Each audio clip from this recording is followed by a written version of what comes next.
Sabi nila, magmahal ka ng lalaking mas mahal ka dahil araw-araw kanyang pipiliin at iingatan. Hindi kanya ipagpapalit sa panandaliang saya dahil priority niya ang peace of mind mo at tiwala mo. What the hell? Anong ginagawa mo dito sa CR ng panlalaki? Tanong pa ni Vito. Oh my God, ang laki! Sorry po. Hindi ko po sinasadyang makita ang giant hotdog mo. Pasensya na rin kung pumasok ako dito nang walang paalam. Wala kasi akong choice dahil hinahabol ako ng mga lasing dyan sa kanto. Sambit pa ni Lara.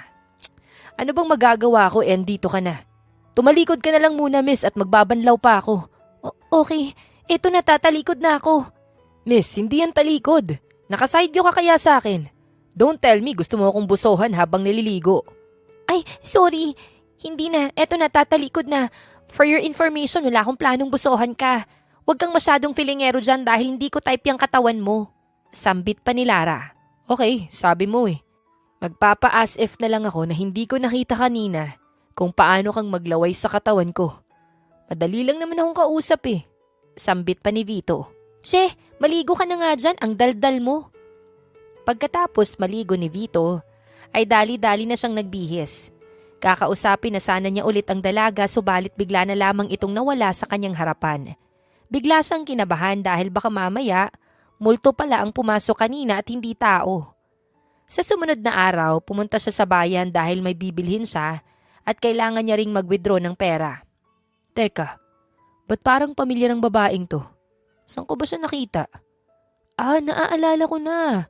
Siya yung babae kagabi. Saad pa ng binata. Hi, Mr. Giant Hotdog. Ikaw pala yan. Sambit ni Lara. Ikaw na naman. Saan ka pumunta kagabi at bakit bigla ka na lamang nawala? Siyempre, umuwi na. Anong gusto mo, hintayin kitang matapos maligo? Ang tagal-tagal mong maligo. Mas matagal ka pang maligo kaysa sa akin eh. Where's your phone? May titignan lang ako. I just want to make sure na hindi mo ako kinuhanan ng litrato habang naliligo ako kagabi. Oh, eto. Keypad yung cellphone ko kaya paano kita pipicturan? Ay nako. Hey, watch out! Hawakan mo mabuti yung bag mo! Sigaw pa ni Vito. Hala, ang bag ko! Tulong! Kinuha ng magnanakaw yung bag ko! Sigaw pa ni Lara. Hindi naman nagdalawang isip si Vito na tulungan ang dalaga. Nang dumaan ang lalaking magnanakaw sa kanyang harapan, mabilis niyang tinisod ito kaya nadapa ito. Inapakan agad niya ang likod ng lalaki at binawi ang sling bag ng dalaga. Walang yakang lalaki ka? Ang laki-laki mong tao pero eto pa talaga yung pinasok mong trabaho? Sa dami ng nanakawin mo, ako pa talaga yung napili mong biktimahin? Eto na yung bag mo, miss. Next time mag-ingat ka. Marami pa namang magnanakaw sa lugar na to. Maraming salamat sa pagtulong mo sa akin, Mr. Giant Hotdog. Next time, magdodoble ingat na talaga ako. Saad pa ni Lara. You're welcome. Diyos ko, ang gwapo-gwapo niya talaga. Parang artista. Parang gusto ko tuloy magpalahi sa kanya. Okay, binabawi ko na yung sinabi ko kagabi na hindi ko bet yung katawan niya. Dahil bawat parte ng katawan niya ay sobrang perfect. Siya na talaga yung pinagpala. Balak sanang ilibre ni Lara ang binatang tumulong sa kanya. Subalit bigla na lamang itong umalis. Sayang, nakalimutan niyang tanungin ang pangalan nito. Kinabukasan, habang naglalakad siya sa daan ay nakita niya ulit ang lalaki. Kaya dali-dali niya itong nilapitan. Lord, siya na ba si Mr. Right? Siya na ba yung nakatadhana para sa akin? Kasi palagi mo na lang kaming pinagtatagpo. Saad pa ni Lara. Waiter ka dito, Vito? My God, mabuti na lang talaga hiniwalayan kita. Ano bang nakain ko nun at bakit pinatulan kita? Sambit pa ni Jillian. Ex mo to, love? Ang baba naman ng standard mo nun. Hindi na ako magtataka kung diring-diri ka talaga sa kanya. Tsaka sure akong wala nang papatol sa kanya dahil isa lamang siyang hamak na waiter. Walang-wala sa kalingkingan ko. Saad pa ni Edwin. Hoy mister, na sobrang yabang na akala mo'y apo ni Henry C. Kahit pa basurero ang trabaho niya, hindi ako magdadalawang isip na patulan siya. Ano naman yan kung waiter siya? At least marangal yung trabaho niya, hindi ilegal. Sambit pa ni Lara. Tsaka kung hindi man kayo o-order, pwede bang umalis na lang kayo dito? Kung makapanglait kayo, akala mo mga perfect kayong tao. Supe, bawal ang mga matapobre sa restaurant na to. Sambit pa ni Lara. It's you again. Maraming salamat sa pagtanggol sa akin. Saad pa ni Vito. Sus, wala yun. Ex mo yun. Ang pangit naman ng taste mo. Na-inlove ka talaga sa babaeng yun. Ang pangit pa ng ugali. Tama ka. Pangit nga ang taste ko nun sa babae. Pero ngayon hindi na. Balak sanang hingi ni Lara ang pangalan ng binata, subalit bigla siyang nakatanggap ng tawag galing sa ospital na aksidente daw ang kanyang nakababatang kapatid, kaya dali-dali na siyang nagpaalam sa binata. Sa kabilang banda, sinundan ni Vito ang dalaga dahil nahulog nito ang envelope na hawak-hawak niya kanina. Pagpasok niya sa ospital ay nadatnan niyang nagmamakaawa ang dalaga sa doktor na operahan na nila agad ang kanyang kapatid. Ma'am, bago po namin operahan yung kapatid mo, kailangan mo munang magbayad ng at least half payment sa surgery po. Saad ng babaeng nurse. Pero wala pa akong ganoong kalaking pera. Pwede po bang 10,000 lang muna yung ibabayad ko? At sa susunod ko na babayaran yung remaining balance namin? Tanong ng dalaga. Naku, hindi po pwede, ma'am. Excuse me, miss. Saan po ba magbabayad? Ipo-full payment ko na lang yung bill ng surgery na babayaran niya para maoperahan niyo na agad yung kapatid niya. Sambit pa ni Vito. Dito po, sir. Ma'am, sumama na lang po kayo kay sir dahil may pifill upan pa po kayong form. Sambit pa ng nurse. Mister, hindi naman sa minamaliit kita ha, pero sigurado ka bang may pera ka? Malaking halaga rin kasi yung hinihingi nila eh. Saad pa ni Lara. Don't worry, miss. May pera ako. Halika na't pumunta na tayo sa cashier. Thank you so much, mister ah. Ang dami ko ng utang sa'yo, Mr. Giant Hotdog. Pwede ko bang malaman yung pangalan mo? I'm Vito Castillon. Ikaw, pwede ko bang malaman ang pangalan mo? Binibini. Lara Esperagoza ang pangalan ko, Vito. Gulat na gulat si Lara nang malaman niyang si Vito pala ang CEO ng Castillon Enterprise. Akala niya ay mahirap lamang ito, subalit isa palang bilyonaryo. Siguro kapag nalaman ng ex-girlfriend nito ang tunay niyang katauhan, baka bigla niyang balikan ng binata. Vito, dediretsoin na kita ah. Anong kapalit ng pagtulong mo sa akin? Naghahanap ako ng babaeng papakasalan at bubuntisin. Gusto ko kasing to pa rin ang hiling ng aking namayapang ama, na paramihin ang aming lahi. Only child lang kasi ang daddy ko at pati na rin ako. Willing naman akong magpakasal at magpabuntis sa'yo, pero pwedeng wag naman agad-agad. Gusto ko kasing kilalanin na muna natin yung isa't isa. Sure, no problem. Kapag nakarecover na yung kapatid mo, mag-date tayong dalawa. Okay, pero kapag nakarecover na yung kapatid ko, sa mansyon mo na ba kami titira? Tanong pa ni Lara. Oo, doon na kayo titira ng kapatid mo. At pag-aaralin ko siya ng college, makakatanggap din kayo ng dalawa ng monthly allowance galing sa akin. Naku, kahit wag mo na kaming bigyan ng monthly allowance. Sobrang dami mo na kasing naitulong sa amin ng kapatid ko eh. Araw-araw pinupuntahan ni Vito si Lara sa ospital upang tulungan sa pagbabantay sa kapatid nito. After 2 weeks, na-discharge na sa ospital si Anton. Manghang-mangha si Lara nang makita niya sa personal ang mansyon ni Vito. Nasa labas pa lang sila ng gate kanina ay nakanganga na siya. Hindi niya lubos akalain na titira siya sa ganito kalaking bahay. Ate, sobrang yaman pala ni Kuya Vito. Ano kayang nakain niya at patay na patay siya sa'yo? Siguro, ginayuma mo siya no? Bulong pa ni Anton. Hoy Anton, sa ganda kong to hindi ko na kailangan ng gayuma. Anong pinagbubulong-bulungan yung dalawa dyan? Tanong pa ni Vito. Naku wala. May tinatanong lang si Anton sa akin. Siya nga pala, saan banda yung kwarto namin?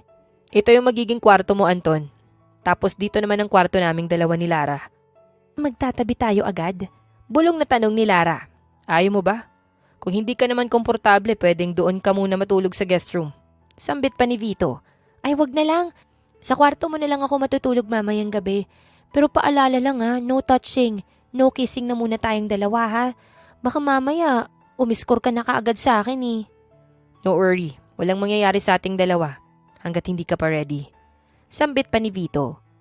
Simula nang tumira silang dalawang magkapatid sa mansyon ni Vito, naging maayos na ang pamumuhay nila. Hindi tulad noon na palagi silang namomroblema kung saan sila kukuha ng pambayad sa renta, tubig at kuryente. Bata pa lamang sila nang namatay na ang mga magulang kaya si Lara na ang tumayong ina at ama sa kanyang nakababatang kapatid. Lara, may importanteng lakad ka ba ngayon? Tanong pa ni Vito. Wala naman, bakit? Gusto ko sanang mag-date tayong dalawa ngayon. Sure, no problem. Anong oras ba tayo aalis? Mga 9 a.m. ganun. Maaga pa naman kaya may time ka pang mag-ayos sa sarili mo. Doon na lang ako sa guest room maliligo. Sigurado ka? Pwede namang sa guest room na lang ako maliligo tapos ikaw dito.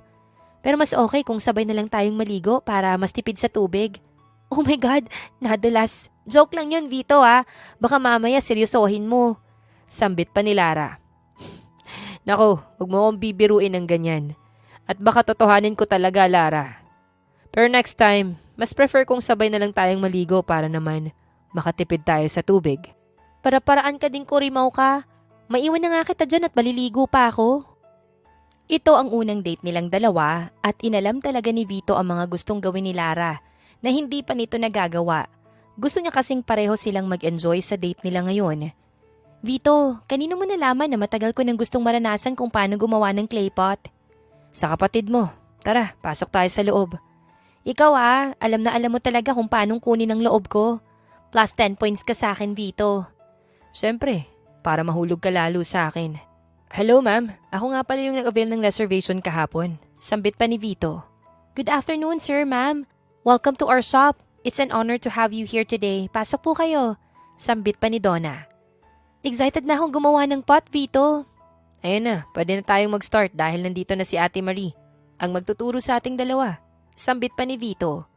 Si Lara na muna ang unang tinuruan ni Ate Marie kung paanong gumawa ng pot. Habang nag-e-enjoy si Lara sa ginagawa niya, ay mabilis na nilabas ni Vito ang kanyang cellphone at kinuhanan niya ito ng video. Vito, lagyan mo rin ng design sa'yo. Gusto ko kasing i-display yung ginawa nating pot sa kwarto natin. Relax, sweetheart. Hindi pa ako tapos. Papagandahin ko pa to. Sweetheart ka dyan. Ayaw mo bang tawagin kitang sweetheart? Ano bang gusto mong itawag ko sa'yo? Honey ko? Mahal ko? Baby ko? Cutie pie? Hay naku, sweetheart na lang. Ang jologs naman pakinggan ng cutie pie. Sure akong pagtatawanan tayo ni Anton kapag narinig niyang tinawag mo akong cutie pie. Okay, sweetheart. From now on, sweetheart na ang tawag ko sa'yo. Isang matamis na ngiti ang gumuhit sa labi ni Lara habang tinitignan niya si Vito. Bit-bit ang dalawang pot na ginawa nila. Wala pang isang linggo niyang kasama ang binata subalit unti-unti na siyang nahuhulog dito. Mabait kasi ito. Maalaga, may sense of humor kausap, at higit sa lahat sobrang sweet niya. Lara, thank you for spending your time with me today. I really appreciate it. Nag-enjoy ka ba ngayong araw na to? Kasi ako, sobrang nag-enjoy ako. Oo naman.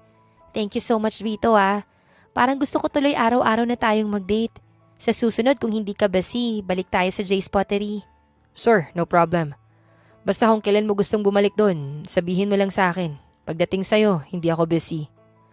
Hoy, dahan-dahan ka sa pagpapakilig sa akin, Vito. Baka kasi malaglag yung panty ko dahil sa kilig Charot. Mahina namang natawa si Vito. Minsan talaga sobrang funny nitong si Lara. Kaya tuwing magkasama silang dalawa ay palagi siyang nakangiti. Hindi na niya kayang pigilan ang kanyang sarili at niyakap niya ng mahigpit ang dalaga. Wala pang isang buwan subalit hulog na siya kay Lara.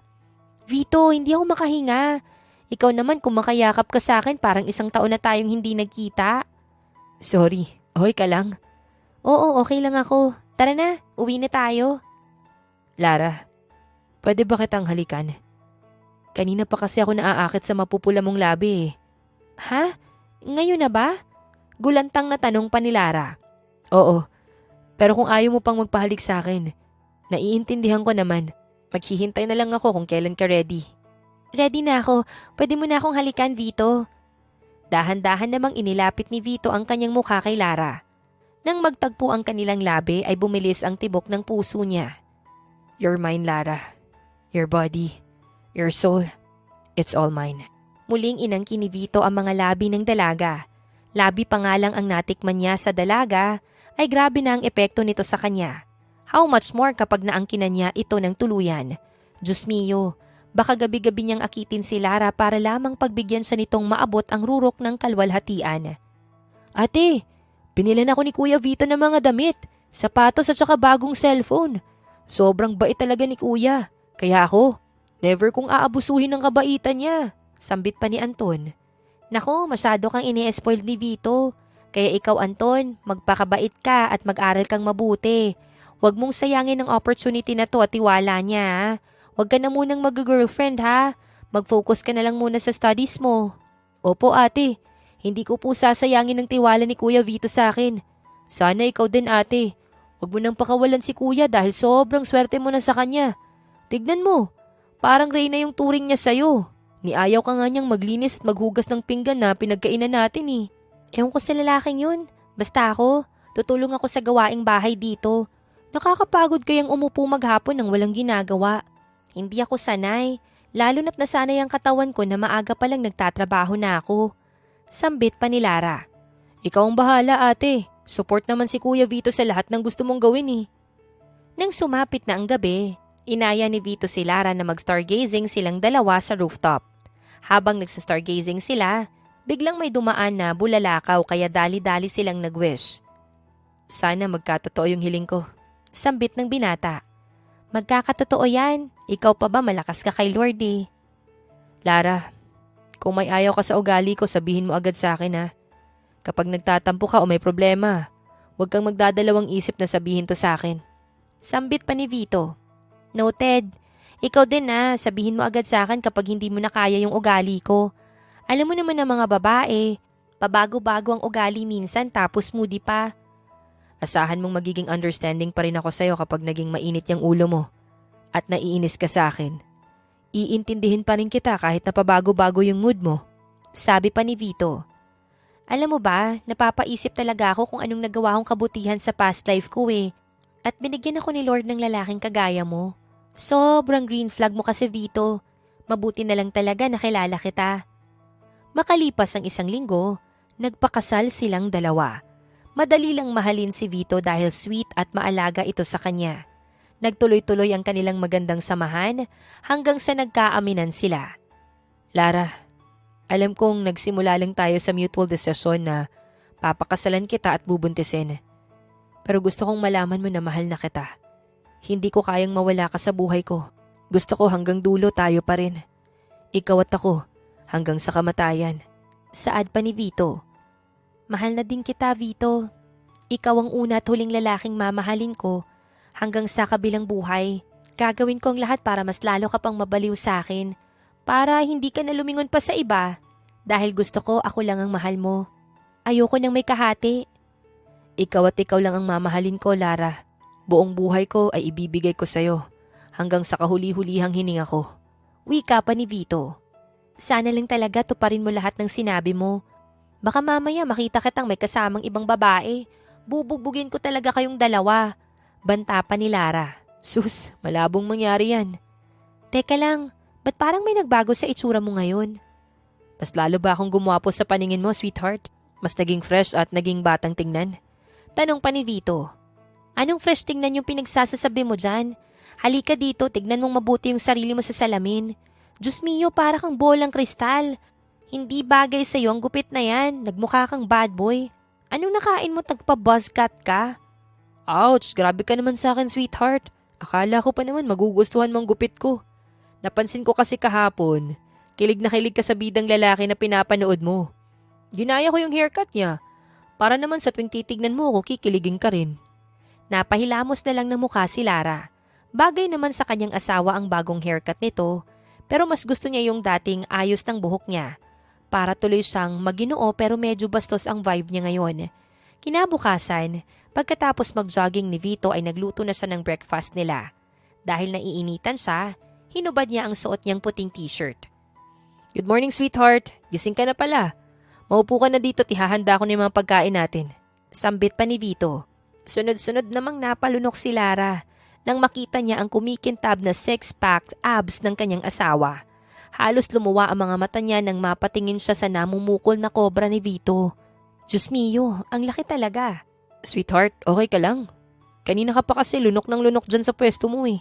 Sambit pa ni Vito. Sinong hindi lulunok? Ang aga-aga nakatopless ka dyan tapos namumukol pa yung kobra mo, animoy gustong tumuklaw ha? Mainit kasi kanina kaya tinanggal ko yung damit ko. Kain na tayo sweetheart dahil mamaya, ikaw naman yung kakainin ko. Biro pa ni Vito. Nako sweetheart, hindi ako nag-shave ngayon. Mamayang gabi na lang tayo magtampisaw sa sarap ng pag-iisa. Sabi mo yan sweetheart ha. Baka mamaya tulugan mo na naman ako. Ayoko nang magmariang palad. Hindi kita bibiguin mamayang gabi sweetheart. Maganda ang samahan nilang mag-asawa dahil may tiwala sila sa isa't isa. May respeto din sila sa isa't isa, kaya nagkakaintindihan sila sa lahat ng bagay. Isa rin sa nagustuhan niya sa kanyang asawa ay sobrang supportive nito. Ate, saan ka pupunta at bakit ganyan yung suot mo? Tanong pa ni Anton. Sa kumpanya ni Vito. Gusto ko kasing mag-observe sa company ng kuya mo kaya magde-disguise ako ngayon bilang janitress. Si ate talaga ang dami pang hanas sa buhay. Pero ate, papapasukin ka ba ng mga guard doon? Wala kang ID na nagpapatunay na isa kang empleyado doon, sambit pa ni Anton. Oo naman, ako pa ba? Magaling kaya akong dumiskarte. Sige na, alis na ako. Bye-bye. Good morning, ma'am. Alis na po tayo. Tanong pa ni Tom. Oo, Tom, tara na. Saan ko po kayo ibababa, ma'am? Sa tapat mismo ng company ni sir o sa kanto lang? Sa kanto na lang. Kung magtanong man si Vito sa'yo kung saan mo ko hinatid, sabihin mo sa mall para hindi mabulilyaso yung plano natin. Wika pa ni Lara. Noted, ma'am. Suot ngayon ni Lara ang uniforme ng mga janitor at janitress sa kumpanya ng kanyang asawa, kaya madali lamang siyang nakapasok sa loob. Pagkatapos niyang kumuha ng mga gamit panlinis ay dumiretso agad siya sa 10th floor. Habang nagpupuna siya sa glass wall ay palihim siyang nag-o-observe sa buong paligid. Ganito ba talaga dito? Oras ng trabaho pero nagchichismisan sila? Sayang lang yung pinapasweldo ni Vito sa kanila. Hindi nila magawa ng maayos ang trabaho nila. Sambit pa ni Lara. Malapitan nga sila at marinig ko kung sinong pinag-uusapan nila. Girl, alam niyo ba? Bumisita ngayon ang asawa ni Mr. Castillon. Nakita ko kasi siyang pumasok kanina sa loob ng office ni Sir. Diyos ko, ang ganda-ganda niya. Bagay na bagay talaga silang dalawa. Sambit pa ni Cherry. Napantig ang tenga ni Lara nang marinig niyang sinabi ng dalaga. Sino kaya ang babaeng tinutukoy nila? Tsaka ba't kaya nila nasabing asawa yun ni Vito? Basta, mamaya na lang niya gigisahin ang asawa nito. For now, makikinig na muna siya sa mga tsismosang ito. Maganda nga, pero pangit naman ng ugali. Ewan ko ba kay Sir kung bakit na-inlove siya sa best friend niya. Pero sigurado ka bang asawa siya ni Sir? Baka mamaya may ibang asawa pala si Sir Vito, ha? Sambit ni Jesta. Sigurado ko. Madam nga yung tawag ni Secretary Michael sa kanya. Tsaka siya lang yung babaeng pumupunta sa office ni Sir na hindi kailangan ng appointment. Diretso na siyang pinapapasok sa loob. Paliwanag pa ni Cherry. Huy, magsiayos kayo. Mukhang lalapitan tayo ng asawa ni Sir. Mahinang sabi ni Jesta. Good morning, Mrs. Castillon. Naparito po kayo? May kailangan po ba kayo? Gusto niyo po bang ipagtimpla ko kayo ng juice? Sunod-sunod na tanong pa ni Cherry. Good morning. Wala naman akong kailangan sa inyo. Gusto ko lang maglibot-libot dito. Sambit pa ni Ayana. Ang babaeng ito, feel na feel niyang asawa siya kuno ni Vito. Ang sarap balatan ng buhay. Bulong pa ni Lara. Excuse me, may sinasabi ka? Tanong pa ni Ayana. Po, wala po ma'am. Alam mo, bawal ang makupad dito. Napansin ko na kanina ka pa dyan sa pwesto mo. Halika nga dito at tignan mo ang buong paligid. Nakikita mo ba yan? Linisin mo ng maigi hanggang sa maging shiny na ang sahig. Wika pa ni Ayana. Noted po, ma'am. Pasensya na po kung makupad ako ngayong araw na to. Wika pa ni Lara. Habang nagmamap siya, aksidente niyang nabangga si Jesta kaya tumilapon ang hawak nitong milk tea kay Ayana. Kaya ang ending, nabasa ang mukha at dibdib nito.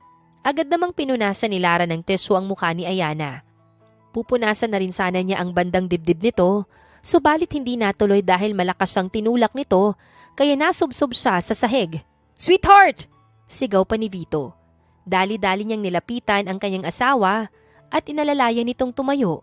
Okay ka lang, may masakit ba sa'yo? Sabihin mo sa akin, sweetheart, at dadalhin kita agad sa ospital.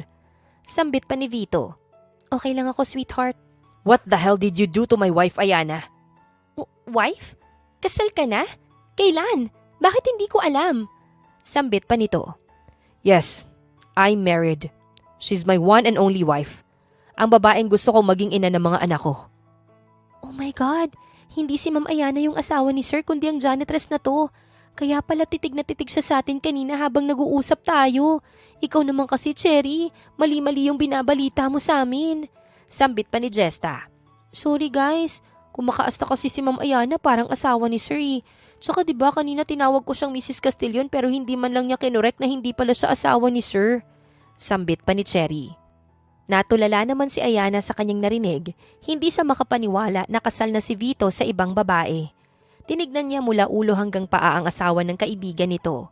My God, hindi niya ma-imagine kung bakit nagustuhan ni Vito ang janitress na ito.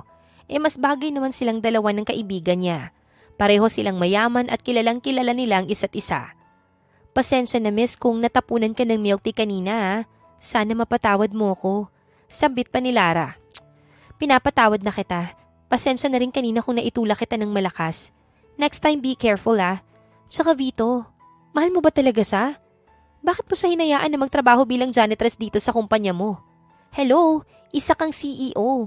Hindi mo man lang naisip na i-promote siya into higher position? Tanong pa ni Ayana. Ano kasi miss, hindi talaga ako janitress dito. Hindi ako dito nagtatrabaho. Naisipan ko lang na magpanggap na janitress ngayon dahil gusto kong mag-observe sa bawat department kung may nag-aabuso sa kanilang mga posisyon o may mga hindi nagtatrabaho ng maayos. Paliwanag pa ni Lara. That's my wife. Pero next time, kung pupunta ka dito sa company, sabihan mo ako ha. Alam mo, kahit anong suotin mo, ang ganda-ganda mo pa rin, sweetheart. Ikaw talaga, nakuha mo pa akong bulahin sa harap ng mga employees mo. Tara na nga sa office mo. Napasigaw sa gulat si Lara nang buhatin siya ni Vito na parang bagong kasal. Center of attraction tuloy silang dalawa dahil lahat ng taong nadadaanan nila ay napapatingin sa kanila. Lahat ng mga empleyado ng kanyang asawa ay laglag ang pangang nakatingin sa kanila. Kaya mas lalo niyang isiniksik ang mukha nito sa dibdib ng kanyang asawa. Oh, ba't ganyan ka makatingin sa akin, sweetheart? Parang gusto mo akong balatan ng buhay ah. Sambit pa ni Vito. Narinig ko kanina sa mga empleyado mo na kapag pumupunta si Ayana sa office mo ay hindi na niya kailangang magpa-appointment. Na para bang isa siyang VIP sa company mo. Side chick mo ba yung babaeng yun? Bakit pagdating sa kanya may special treatment? Tanong pa ni Lara. I will never cheat on you, sweetheart. Hindi ko siya side chick, back chick or front chick. Dahil ikaw lang ang babae sa buhay ko. Kaibigan ko lang si Ayana, sweetheart. Naging kaibigan ko siya dahil palagi silang pumupunta nun sa mansyon namin. Ang papa niya kasi ang matalik na kaibigan ni Daddy. Matalik palang kaibigan ng Daddy mo yung ama niya. Mabuti naman at hindi kayo in arranged marriage. Sambit pa ni Lara. Nako, hindi mahilig ang pamilya ko sa arranged marriage, sweetheart. Gusto ng parents ko na ako yung pipili ng babaeng mapapangasawa ko at ikaw yon. Don't worry, sweetheart. Dahil parang nakababatang kapatid lang ang turing ko kay Ayana. Paliwanag pa ni Vito. Nakahinga ng maluwag si Lara nang makumpirma niyang walang gusto si Vito sa babaeng kaibigan nito. Aba, sinong hindi kakabahan? Ang ganda-ganda ni Ayana tapos mayaman pa. Ang lamang-lamang niya kay Ayana ay ang personality niya. Makalipas ang 3 araw, biglang dumating si Ayana sa kanilang mansyon, bitbit ang isang malaking maleta nito. Vito, may hihingin sana akong pabor sa'yo. Pwede bang dito na muna ako tumuloy kahit 1 linggo lang? Nag-away kasi kami ni Papa at pati ang kondo ko binawi niya sa akin. Sambit ni Ayana. Tatanungin ko muna yung asawa ko kung papayag ba siya. Pero kung hindi pwede, ibubuk na lang kita ng hotel. Don't worry, ako mababayad if naka-freeze lahat ng ATMs mo. Nako, okay lang naman sa akin na dito na muna siya pansamantala, sweetheart. May matutulugan naman siya dito eh. Saad pa ni Lara. Sure ka, sweetheart? Kasi kung ayaw mo, ibubuk ko na agad siya ng hotel na matutuluyan niya. Sambit pa ni Vito. Oo nga, ang kulit mo naman, sweetheart.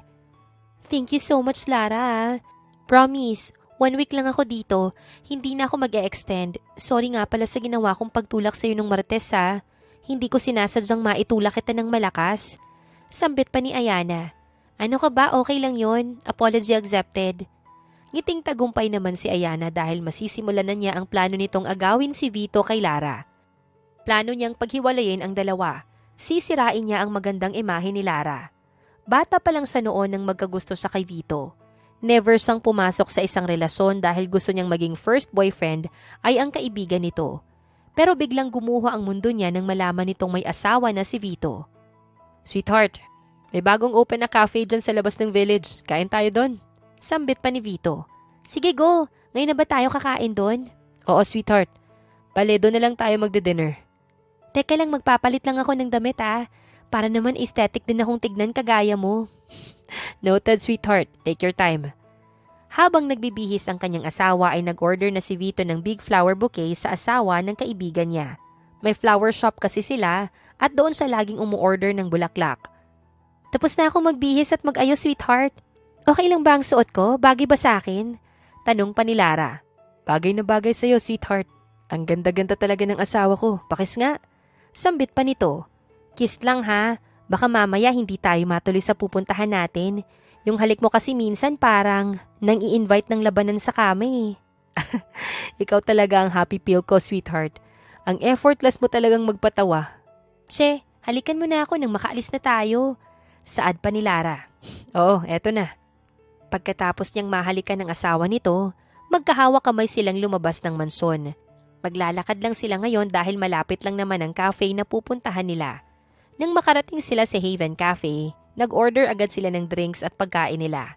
Habang abala si Lara sa pag-a-appreciate ng buong paligid ng cafe, ay dali-daling lumabas si Vito upang kunin sa delivery rider ang flower bouquet na ibibigay niya sa kanyang asawa.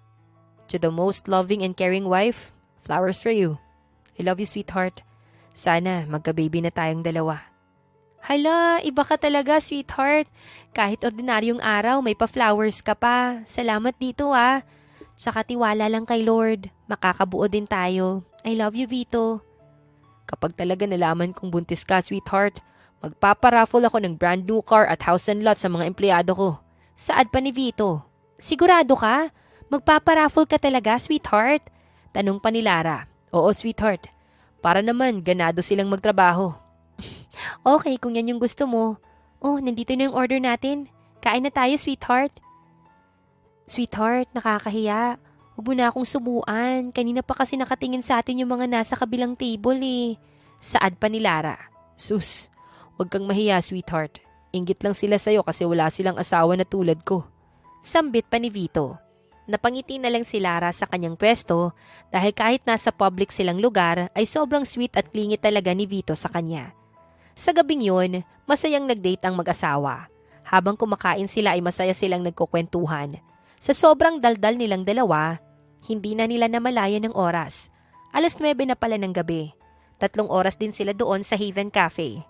Hi Lara, saan kayo galing kagabi ni Vito? Napansin ko kasi na ginabi na kayo ng uwi eh. Sambit pa ni Ayana. Hello Ayana, nag-date kami ng asawa ko kagabi. Magsiswimming ka ba ngayon? Oo sana, okay lang ba? Tanong ng dalaga. Oo naman. Please feel free at home. Kung may gusto ka rin kainin, huwag kang mahiyang magpaluto kay Manang Arlene. Thank you Lara ha. Dito ko na lang muna iwan yung kwintas ko. Magsuswimming lang ako. You can join me kung gusto mo. Sambit pa ni Ayana. Naku, may gagawin pa ako. Kaya hindi na muna kita masasamahan ngayon. Next time na lang siguro. After 20 minutes, bumalik si Lara sa pool area para bigyan ng merienda si Ayana. Nakakahiya naman kung hindi niya asikasuhin ito ng mabuti, lalo na't bisita nila ito. Pagkatapos niyang maghatid ng merienda, ay umalis din agad siya dahil asikasuhin niya pa ang meriendang ipapadala niya sa office ng kanyang asawa. Ma'am! Si Ma'am Ayana galit na galit. Nawawala daw kasi ang mamahaling kwintas niya. Ipapakulong daw niya ang nagnakaw ng kwintas niya. Sambit pa ni Arlene. Ha? Paano nawala? Nandun lang sa lamesa yung kwintas niya kanina. Ewan ko nga po, mami. Puntahan niyo na lang po. Diyos ko, kanina niya pa sinisigawan si Natala at Isay doon. Yo, tumulong ka rin sa paghahanap ng kwintas ko. Ano pang hinihintay mo? Pumunta ka na doon at simulan mo nang maghanap. Sigaw pa ni Ayana. Ayana, tama na yan. Pwede mo naman silang kausapin ng mahinahon, hindi yung sinisigawan mo sila. Saad pa ni Lara. Mabuti naman at nandito ka na, Lara. Dito ka lang nilagay kanina yung kwintas ko pero pagbalik ko nawala na. Tayong dalawa lang din yung nandito kanina. Tsaka lang naman sila pumunta dito nung nag-aalburoto na ako sa galit eh. So, anong gusto mong iparating? Na ako yung kumuha ng kwintas mo? Tanong pa ni Lara. Yes, I am 100% sure na ikaw yung nagnakaw ng kwintas ko. Alangan naman na sila yung kumuha. I will call Vito right now at sasabihin kong ninakaw mo ang kwintas ko. Ma'am, hindi nyo na ho kailangang tawagan si Sir Vito dahil papunta na po siya dito. Tinawagan na namin siya kanina. Saad pa ni Arlene. Nang makarating si Vito sa kanilang mansyon, dumiretso agad siya sa pool area nila. Tinanong niya agad ang kanyang asawa kung anong nangyari. Nang marinig niya ang side ng kanyang asawa, ay pinakinggan din niya ang side ni Ayana. Kilala niya si Lara. Hindi siya kumukuha ng gamit na hindi sa kanya. Naniniwala siyang inosente ang kanyang asawa.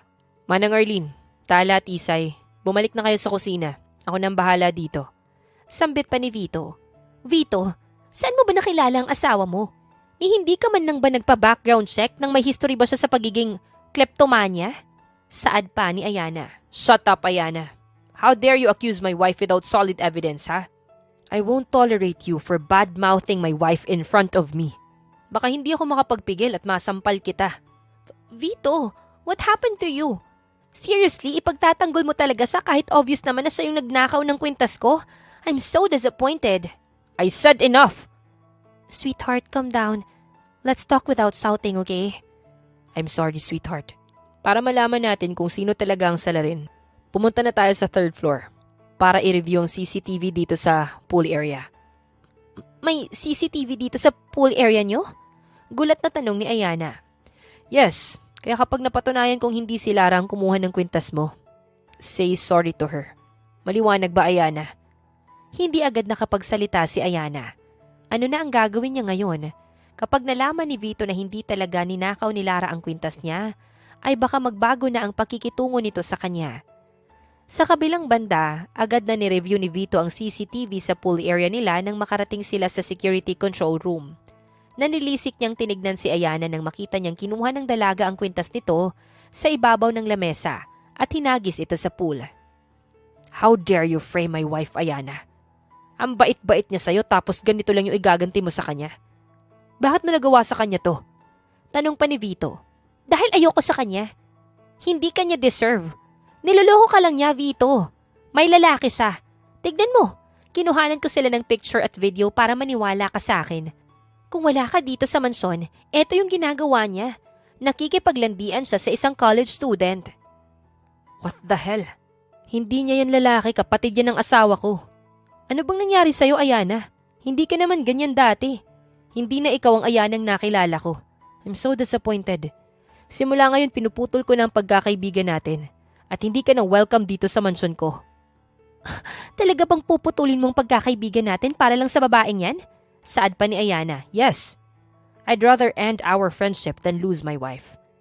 Above anything else, her peace of mind is my top priority.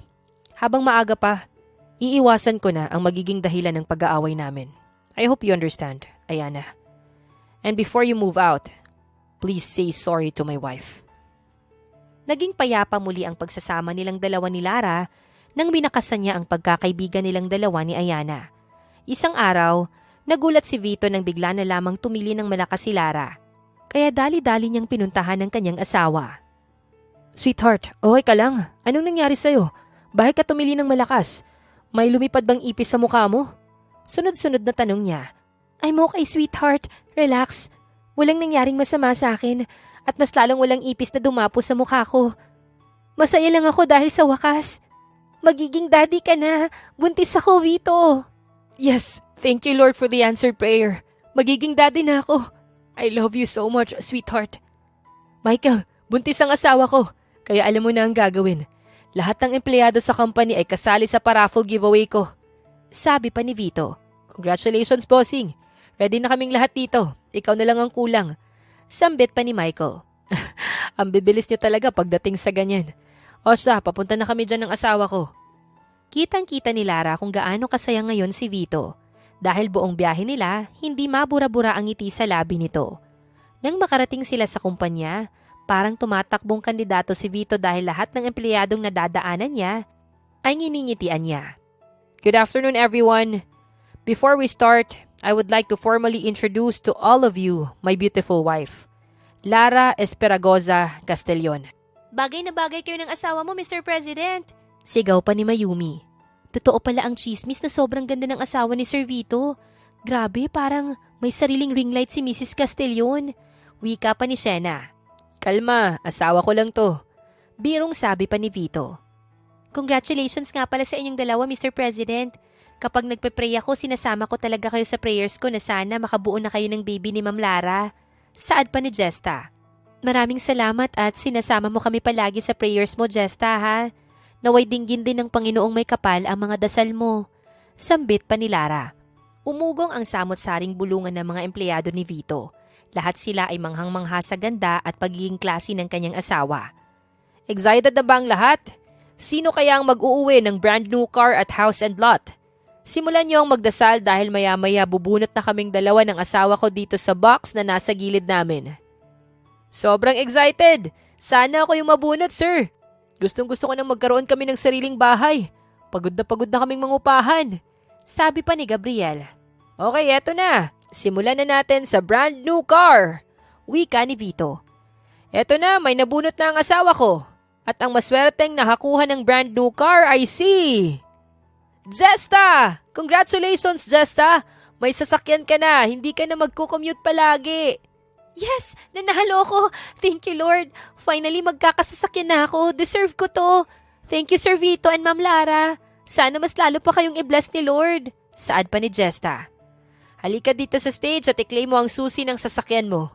Wika pa ni Vito.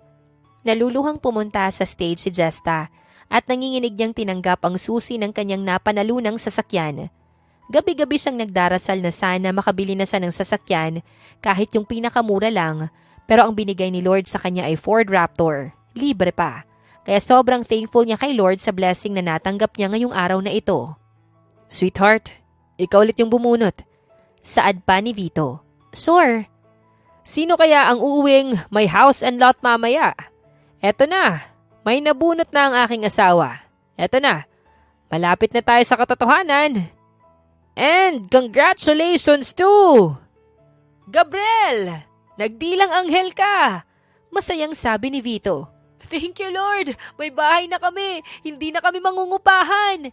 Sambit pa ni Gabriel. Halika na dito sa stage. Kanina pa naghihintay sa'yo ang susi ng bagong tahanan niyo. Saad pa ni Lara. Thank you so much, Mr. President. Thank you din po, Mrs. Castellon. Tanong ko lang po, sir, kung pwede na ba kaming lumipat bukas na panalunan kong bahay? Oo naman, Gabriel. Kahit mamaya, pwede na. Sambit pa ni Vito. Pagkatapos nilang i-announce sa mga nanalo sa raffle ay kumain na silang lahat. Napansin ni Lara na sa bawat table ay puno ng tawanan, kwentuhan at asaran kaya hindi niya maiwasang mapangiti. After a long tiring day, it's nice to see all their employees having fun and being carefree today. Sweetheart, ang baho mo. Sambit ni Lara. Ha? Kakaligo ko lang kaya, sweetheart. Hindi ko gusto yung baho. Maligo ka ulit. Huwag ka nalang magsabon. Utos pa ni Lara. Masusunod aking kamahalan. I love you, Lara. Huwag ka nang sumimangot dyan. Eto na, papasok na ako ulit sa loob ng banyo.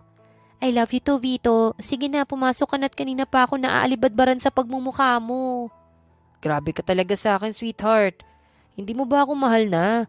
Wala na ba ako sa iyong puso? Na-expired na ba yung gayuma ko sa'yo? Ay naku, ewan ko sa'yo, Vito. Ang dami-dami mong sinasabi. Maligo ka na nga lang ulit. Pagkatapos maligo ni Vito ay hindi na siya nag-spray ng pabango sa buong katawan niya at baka hindi gusto ni Lara ang amoy ng bagong pabango niya. Pagsilip niya sa bintana, nakita niyang nagdidilig ng halaman ng kanyang asawa kaya dali-dali siyang bumaba mula sa second floor. Sweetheart, fresh at mabango ng asawa mo. Wala bang kiss dyan? Halika, lumapit ka sa akin. Sambit ni Lara. Aray! Ba't mo ko piningot? Kiss naman yung hinihingi ko, sweetheart. Sambit pa ni Vito. Kita mong nagdidilig ako ng halaman. Kung gusto mong lambingin kita mamaya, ikuha mo ko ng mangga kina Aling Letty. Kina Aling Letty talaga ako kukuha, sweetheart? Gusto mo mong mamatay ako ng maaga? What if ibato niya sa akin ang palagi niyang hawak na punyal? Lahat kasi nang pumupunta sa bakuran niya, hinahabol niya ng punyal eh. Oo nga, dahil masarap yung mangga niya. Diskartehan mo na lang siya para hindi ka niya habulin ng punyal. Sige ka, kapag hindi mo ako binigyan ng mangga galing sa bakuran niya, hindi kita lalambingin. At ang mas masakla pa dyan, baka sa guest room na naman kita patulugin. Eto namang asawa ko, hindi mabiro. Eto na, pupunta na. Pero sweetheart, bago ko umalis, pwede bang bigyan mo ko ng isang mahabang halik? Please? Saad pa ni Vito. Hindi natiis ni Lara ang kanyang asawa, kaya binigyan niya ito ng isang matamis na halik. Makalipas ang 10 minuto ay bumalik na ang kanyang asawa, bit-bit ang mga manggang kinuha niya. Nagsalubong ang kilay niya nang makita niya ang madungis na itsura ni Vito. Sweetheart, anong nangyari sa'yo? Umalis kang fresh kanina tapos pagbalik mo para kang pulubi at pinagtripan ng 2 baliw sa daan? Pinagtripan at hinabol talaga ako ng 2 baliw sa daan, sweetheart. Hindi nga ako hinabol ng punyal ng matandang yon pero hindi naman ako nakatakas sa 2 kapitbahay niyang baliw. Binato pa nila ako ng tae ng baka. Hindi na talaga ako babalik doon. Naku, kawawa naman ang asawa ko. Maligo ka na lang ulit. Akin na yung hawak mong mangga at babalatan ko na. Huwag ka nang sumimangot dyan dahil mamaya may reward ka sa akin. I'm looking forward to your reward, sweetheart. I love you so much, Vito. Maraming salamat sa lahat. Hindi man ako sweet sa'yo, minsan, pero asahan mong ikaw lang yung laman ng puso ko. Pasensya na, sweetheart, ha, kung minsan masungit ako sa'yo. Sana masabaan mo pa yung pasensya mo sa akin. Naiintindihan ko naman kung bakit pa iba-iba yung mood mo, sweetheart. Huwag kang mag-alala dahil hindi ako mapapagod sa'yo. Saad pa ni Vito. Isang araw, habang nagluluto si Vito ng ulam nila sa tanghalian, ay biglang sumigaw ng malakas ang kanyang asawa kaya nataranta siya. Vito! Manganganak na ako! Dalhin mo na ako sa ospital! Manang! Pakisabi kay Manong Guard, buksan niya na yung gate! Saad pa ni Vito. Saan mo ko dadalhin? Ba't hindi ito yung daan papuntang ospital? Tanong pa ni Lara. Sweetheart, mag-shortcut na lang tayo dahil medyo traffic daw ngayon sa unahan. May aksidente kasi. Kung sa main road tayo dadaan, baka sa gitna ng daan ka pa manganak. Okay. Nang makarating sila sa ospital ay dinala agad si Lara sa labor room. Nasasaktan si Vito tuwing nakikita niya ang kanyang asawa na namimilipit sa sakit. Kung pwede lang akuin niya lahat ng sakit na nararamdaman ngayon ni Lara, ay kanina niya pa ginawa. Labis ang saya na nadarama niya nang maisilang ni Lara ang kambal nilang anak. Sobrang cute nila at ang lulusog. Kain ka na, sweetheart. Lahat ng favorite mong pagkain pinaluto ko. Sambit pa ni Vito. Thank you so much, sweetheart, ha. Mabuti na lang talaga ikaw ang asawa ko. The best ka talaga. I love you, Vito. You're always welcome, sweetheart. I love you. Kain ka lang dyan, sweetheart, ha. Sisilipin ko lang si River at saka si Heidi. Okay, sweetheart. Saad pa ni Lara. Ate, nanganak ka na pala. Hindi mo man lang ako tinawagan. Si Ate Arlene pa yung nagsabi sa akin na nanganak ka na. Sambit ni Anton. Paano ka namin tatawagan? I-midterm nyo ngayon. Bakit ka nandito, Aber? Tapos na ba yung exam mo? Ay, oo nga pala. Pero kanina pa tapos yung exam namin. Nasaan nga yung mga pamangkin ko, ate? Gusto ko silang makita. Nasa nursery room sila. Nandun din yung Kuya Vito mo. Kada oras sinisilip niya ang kambal. Kulang na lang doon na siya matulog. Sobrang thankful ni Lara ngayong araw na to dahil hindi siya pinabayaan ng Panginoong may kapal. Thankful din siya sa kanyang asawa dahil always itong nakaagapay sa kanya. Makalipas ang kalahating oras, bumalik na si Vito at Anton sa kanyang room kasama ang kambal. Ate, ang cute-cute nila tapos ang lulusog pa nila. Sambit pa ni Anton. Siyempre, kanino pa sila magmamana edi sa akin? Sagot naman ni Lara. Mana sila sa ating dalawa, sweetheart. Huwag mo namang angkinin lahat. Pabirong sabi pa ni Vito. O tignan mo, pati ang Kuya Vito mo ayaw paawat. Kailangan nagmana din sa kanya yung kambal. Siyempre, hindi lang naman ikaw yung gumawa sa kanilang dalawa, no? Pero sweetheart, bakit ganun? Nanganak ka na't lahat-lahat pero ang ganda-ganda mo pa rin. Bolero, akin na si Heidi at ibe-breastfeed ko na siya. Sambit ni Lara. Makalipas ang 3 araw ay nakauwi na sila ni Lara sa mansyon nila. Ngayong may anak na sila ni Vito, hindi na niya masyadong inaasikaso ang kanyang asawa dahil lahat ng oras at atensyon niya ay napupunta na sa kambal. Habang lumalaki ang kambal ay mas nagiging kamukha nila si Vito. Pati ang ugali ng kanilang ama ay namana nilang dalawa. Mommy, Daddy, samahan niyo ako sa likod ng mansyon, please. Sambit pa ni Heidi. Sama ako, kambal. Mabilis namang sabi pa ni River. Sige, para may tagapulot ako. Saad pa ni Heidi. Ano naman ang gagawin mo sa likod ng mansyon, Heidi? Tanong pa ni Lara. Kukuha ng rambutan, Mommy. Ang dami na kayang hinog. Sayang naman kung hahayaan lang natin itong masira. O siya, tara na para makarami tayo ng kuha. Sambit pa ni Lara. Kinuha agad ni Heidi ang panungkit nila ng rambutan nang makarating sila sa likod ng kanilang mansyon. Nang makita ni Vito na nahihirapan si Heidi sa pagkuha ng rambutan, ay mabilis siyang kumuha ng hinog na rambutan. Dahan-dahan siyang pumunta sa likuran ng kanyang anak at ibinato niya ang isang bungkos ng rambutan. Yehey! Look, Kuya, Daddy, Mommy! Ang dami kong nakuha! Ang galing ko! Sambit pa nito. Pareho namang humagik-hik ng tawa si Lara at River sa gilid. Wow! Ang galing ng kambal ko! Kuha ka pa ulit! Sambit pa ni River. Eto na, Kuya, kukuha ko ulit. Ay, isa lang yung nakuha. At least may nakuha ka, anak. Sambit pa ni Vito. Focus lang sa goal, kambal. Huwag kang manghinaan ng loob kung isa lang yung nakuha mo. Sabi pa ni River. Sweetheart, hagisan mo ulit siya ng isang bugkos ng rambutan. Bulong pa ni Lara kay Vito. Oh my God! Super dami ulit ng nakuha ko! But wait, Daddy, anong ginagawa mo sa likuran ko? Binabantayan lang kita anak at baka matapilo ka. Ang dami pa namang nagkalat na sanga sa kinatatayuan mo. Oh, you're the best Daddy talaga. I love you. Mwah. Nako, muntik nang mabisto ang daddy. Mabuti na lang at nakaisip agad siya ng irarason niya. Sa kabilang banda, nagreklamo na si Heidi na pagod na siya kaya binigay na niya ang hawak niyang panungkit kay Vito. Sweetheart, dyan na muna kayo ha. Aakyat lang ako dahil nasa tuktok yung ibang mga hinog na rambutan. Sabi pa ni Vito. Daddy, can I eat one? Kanina pa kasi ako natatakam sa kulay pulang rambutan na to eh. Sambit pa ni River. Oo naman, basta careful ka lang sa pagkain ng rambutan ha. At baka malunok mo yung buto nito. Okay lang po, Daddy. Kambal, pahingi ako ng isa ah. Sure, no problem. Isa lang ba, kuya? Ayaw mong dagdagan? Tanong pa ni Heidi. Yes, Kambal. Later na ako kakain ng marami. Sweetheart, okay ka lang dyan sa taas? Tanong pa ni Lara. Oh, sweetheart, malapit nang mapuno tong dala kong eco bag. Makalipas ang 10 minuto, bumaba na si Vito bitbit ang isang malaking eco bag na puno ng rambutan. Mababaw lang talaga ang kaligayahan ng Kambal kasi tuwang-tuwa sila nang makita nilang ang dami niyang nakuhang rambutan. Balik na tayo sa loob, sa sala na lang tayo kumain ng rambutan dahil masyadong maraming lamok dito sa likod. Saad pa ni Lara. Okay po, Mommy. Daddy. Do you need help po, Daddy? Tanong pa ni River. I'm fine anak, kayang-kaya na to ni Daddy. Tito Anton, kain tayo ng rambutan. Ate Erlyn, halika dito. Kayo din po, Ate Isay at saka Ate Tala. Kuha lang po kayo dyan, wag po kayong mahiya. Sambit pa ni Heidi. Thank you Heidi ah, mabuti naman at nahinog na yung mga rambutan.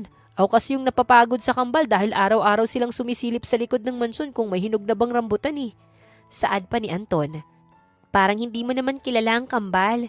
Every rambutan season, ganyan talaga palagi yung ginagawa nila. Kulang na lang hukayin nila ang puno ng rambutan at ilipat ito sa kanilang silid. Sambit pa ni Lara. Nang sumapit ang hapon, nagtaka si Lara dahil sobrang tahimik ng Kambal. Parang may mali. Nasanay kasi siya na araw-araw parang palengke ang mansyon nila dahil masyadong maingay ang Kambal.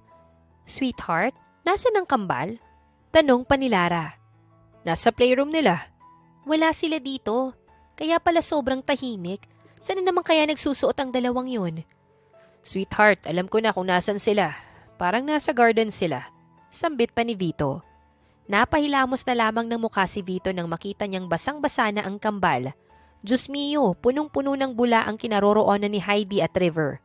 Tuwang-tuwa pa ang dalawa habang naglalaba, na para bang tama ang ginagawa nilang pagkusot ng damit. Diyos mio, Heidi, River! Sinong nagsabi sa inyo na maglaba kayo? Naku, pati brief ng daddy nyo, nilabhan nyo talaga. Sambit pa ni Lara. Mommy, nakakasawa kayang maglaro buong maghapon kaya naglaba na lang kami ni Kuya. Ayos lang ba? Tanong pa ni Heidi.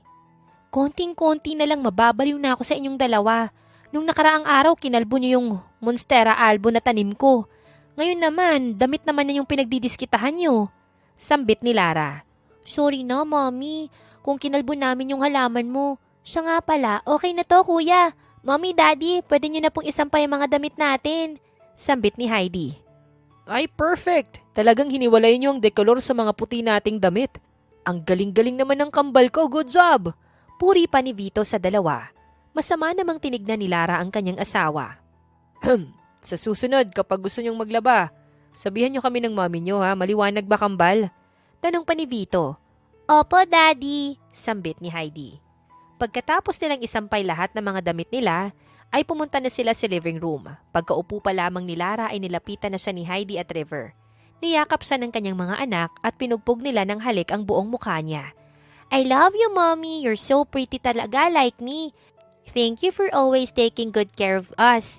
And malapit na yung birthday namin ni Kuya. 5 years old na kami next week. Pwede na po ba kaming mag-aral next school year? Tanong pa ni Heidi. I love you too, my sweet and silly daughter. Next school year, pwede na kayong mag-aral ni River. Yay! I'm so excited, Mommy, because I want to meet new friends. So, anong gusto nyong gawin sa birthday nyo? Magpapaparty ba kami ng daddy nyo or magde-Disneyland ulit tayo? None of the above, Mommy. Gusto namin maging meaningful ang birthday namin ni Heidi. Kaya gusto naming bumalik sa sitio Kilangi para mamigay ng mga school supplies at grocery. Sambit pa ni River. Wow! Ang bait at sobrang generous talaga ng mga anak ko. Ganyan dapat. Be a blessing to others. Sana hanggang sa lumaki kayo, manatili kayong maging mabait, mapagbigay, maunawain at mapagmahal. At higit sa lahat, maging humble kayo palagi, ha? Wika pa ni Vito. We will always choose to be good people, Daddy. Thank you po sa inyong dalawa ni Mommy sa always pag-remind sa amin na maging mabait palagi. I love you both. Siyempre, mahal din namin si Tito Anton. Saad pa ni River. Oh, sobrang natouch naman ako, pamangkin. Kaya paborito ko kayong dalawa ni Heidi dahil sobrang mahal na mahal niyo ako. Sambit pa ni Anton. Of course, favorite mo talaga kami, ni Kuya River, Tito. Kasi dalawa lang naman kami na pamangkin mo. Sambit pa ni Heidi.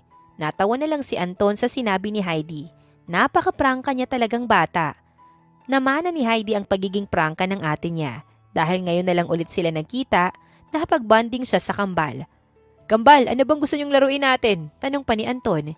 Pinoy henyo, Tito. Sambit pa ni River. Iba talaga ang laro ng mga matatalino. Gusto ng challenging na laro. Ayaw ng tagu-taguan. Pero alam nyo, bilib talaga ako sa inyong dalawa dahil sa edad nyong yan, marunong na kayong magbasa. Sambit pa ni Anton.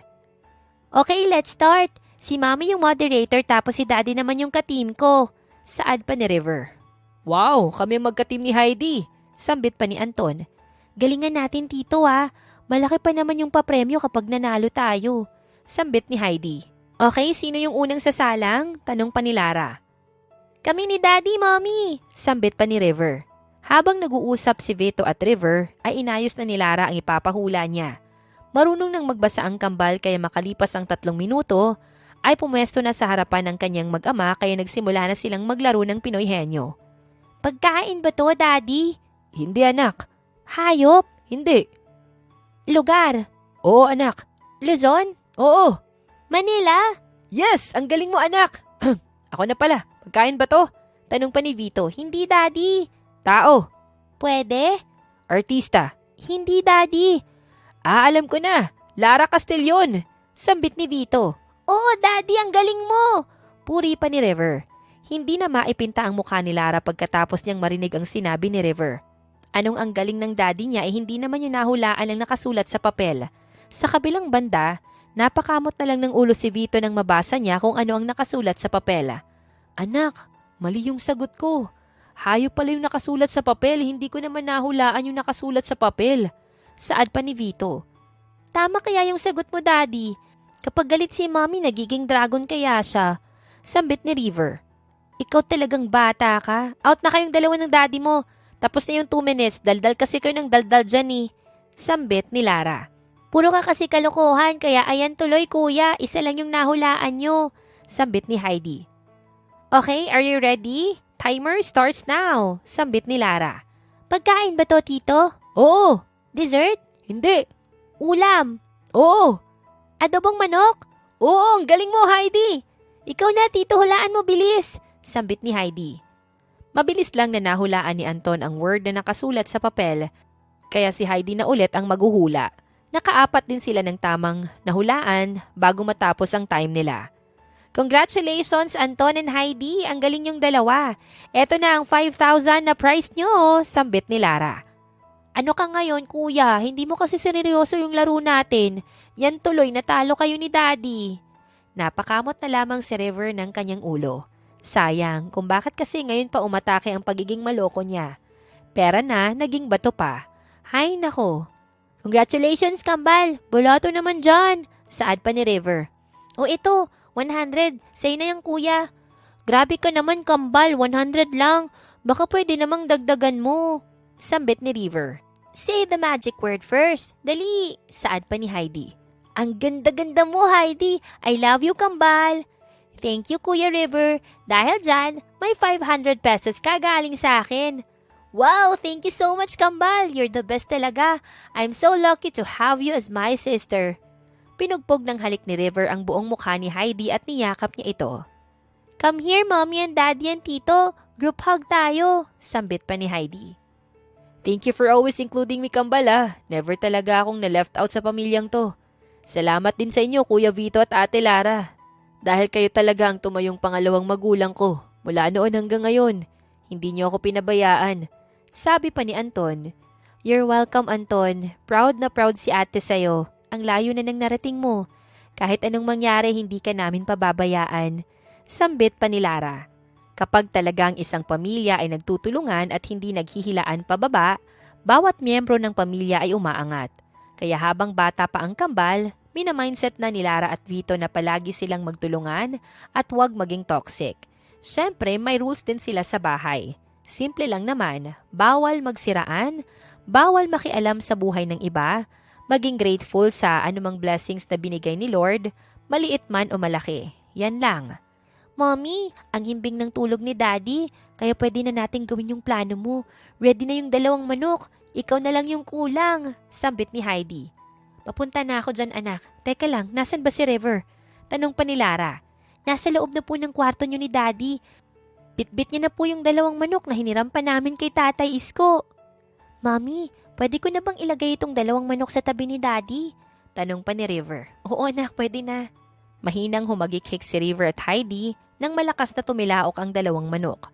Ano ba tong naisip ni Kuya at Mommy na surprise kay Daddy? Kakaiba. Ew! Iniputan ng manok yung mukha ni Daddy. Sambit ni Heidi. What the hell? Bakit may manok dito sa loob ng kwarto? Tanong pa ni Vito.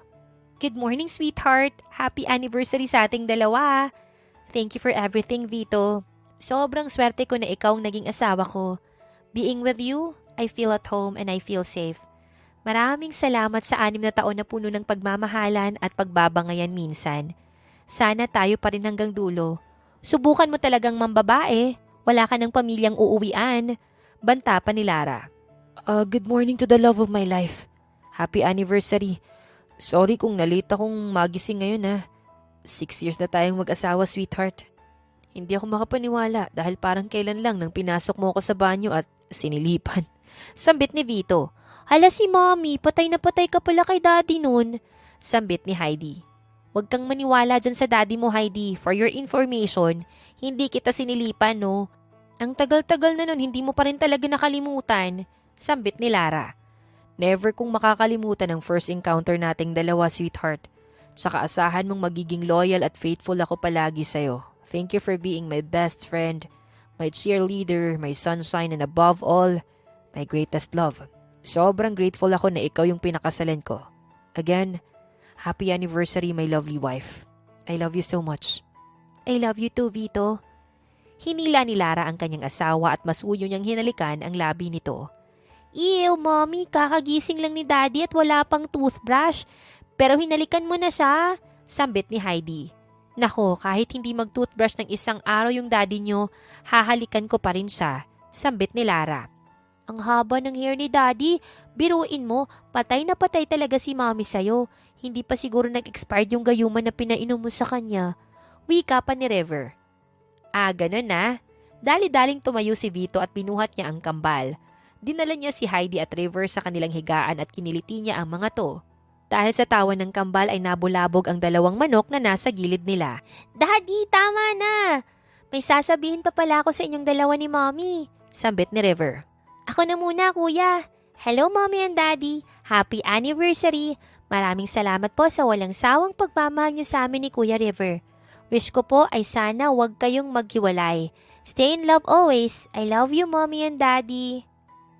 Thank you to my baby Heidi. We love you too. Alam mo ba, sweetheart, na sobrang excited ni Heidi na i-surprise ka. 5:00 pa lang ng umaga, pinuntahan na niya ako dito sa kwarto natin at ginising. Sambit pa ni Lara. Grabe naman kayo sa akin. Literal na nagulantang ako sa 2 manok na dala nyo. Ang taba ng utak nyo dahil kakaiba yung concept ng surprise nyo sa akin ha. Nagising talaga yung diwa ko. Sambit pa ni Vito. Sabi ko sa'yo, Mommy, hindi makakalimutan ni Daddy ang surprise mo na to sa kanya. Mabuti na lang sinunod mo yung suggestion ko. Anyway, happy anniversary, lovers. We are forever thankful that you're our parents. Stay strong. Thank you for everything, Mommy and Daddy. I love you po. Sambit ni River. Thank you, River. We love you too, anak. Sambit ni Vito. Kiss! Kiss! Sigaw pa ni Heidi. Sana next year may little brother na kami, Mommy and Daddy. Sambit ni River.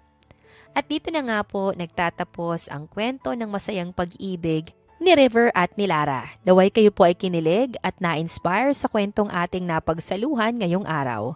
Muli po ay maraming salamat sa inyong walang sawang pagsuporta at pakikinig. Hanggang sa susunod, abangan pa rin po ang mga kwentong puno ng kilig, aral at inspirasyon. Siyempre dito pa rin po yan sa inyong inaabangang Dear Jen.